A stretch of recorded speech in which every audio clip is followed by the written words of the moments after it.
Texas court rules the Biden administration must immediately stop selling parts of the landmark border wall from the first Trump administration. A major win for the president-elect's border security agenda, allowing him to use those materials in his second administration. Texas Attorney General Ken Paxton celebrated this ruling, saying, quote, "We will hold his administration accountable," that is the Biden administration, "for illegally subverting our nation's border security until the very last day in power," end quote. Joining me right now, Republican strategist Bobby Eberle and Democratic strategist Donte Mills. Donte, I'm going to start with you. The president-elect had called the Biden administration selling and auctioning off portions of the wall illegal as well, and says that it has cost taxpayers millions of dollars. They've been doing this since 2023. A very odd decision to make after an executive order finally realizing that the immigration crisis had reached a chaos that no one could personally handle, including the Border Patrol officers. How does the decision to actually sell off parts of the wall impact Biden's legacy and the perception of Democrats? It doesn't at all. We know that immigration is an important policy, but the plan under current President Joe Biden was not to use those pieces of material. That has nothing to do with the larger scale policy. He was actually trying to be efficient for the American people and save them money. So what he did is there was rusting steel. There was steel that wasn't going to be used. It was rusting out. So he allowed that steel to be sold to outside companies in order for it not to go to waste. It has nothing to do with the larger big picture of immigration. I think there's a national belief that we have to tighten the border and take steps we need to make our country safer. But this was just trying to save taxpayers their money. I have to have Bobby's take on this, because I think that that's a very reasonable answer. And a lot of people at home are saying, yeah, that makes total sense. It's rusting walls. We need to get rid of things that don't make sense, that don't work. But had those portions of the wall been used, we might not be where we are today. So, Bobby, what's your take on this? Well, right. There was a hostility from day one from the Biden administration and an overt plan to open the border. I mean, we heard over and over again that this was just seasonal. There's no border crisis, on and on and on.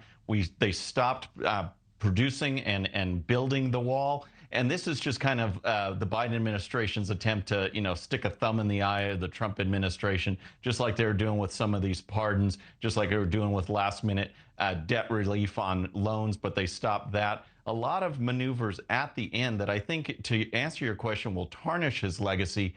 This is just another maneuver because the American people understood that the Biden administration was not serious about illegal immigrations. That's why it was one of the top issues going into the election and in exit polling as well. The Democrats failed miserably on this issue, and this is just Biden's last attempt to try and subvert Trump in some way before he comes into power, before he really gets serious on border security. And no matter what party it is, I just beg people to go online, Google Biden must use funds earmarked for the construction of the border wall from October of 2023. And he doesn't believe the barriers work, which would explain why the administration would auction off the wall.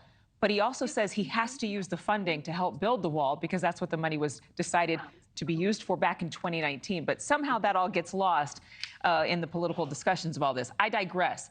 We know several Democratic leaders, they've been saying they will defy the deportation measures by President Trump. The LA Times reporting now, Stephen Miller, the incoming president's senior advisor, he now is messaging these different leaders through his nonprofit America First Legal with a warning saying if you don't comply with these orders, basically you're in breach of federal law. California's leadership, including the state's attorney general, the mayor of Los Angeles, calling this a scare tactic. Donte, how do you make sense of what's happening there?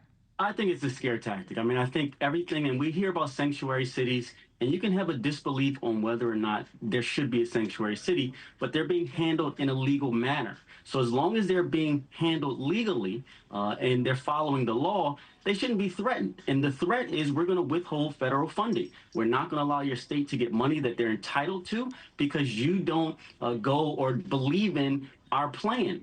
That's not how the government should work. Everybody should follow the legal path, and if sanctuary cities are approved and can be sanctioned and approved legally, they have the right to do that. And you can't come in and say, we're going to keep money from your state unless you get on board with us. That's just not how it should be handled. But is it about not getting on board, or is it about standing in the way? Bobby? Right. Well, that's the thing, is that one of these things that you've seen in sanctuary cities over and over again is their refusal to participate with ICE or CBP for them to do their job. We're not asking state and local officials to do something that's outside their mandate. We're just asking them to, if you see illegal activity, if you know there's illegals there, then contact the ICE or CBP. Thanks so much for watching. Go to joinnn.com to find News Nation on your television provider. And don't forget to click the red subscribe button below to get more of News Nation's fact-driven, unbiased coverage.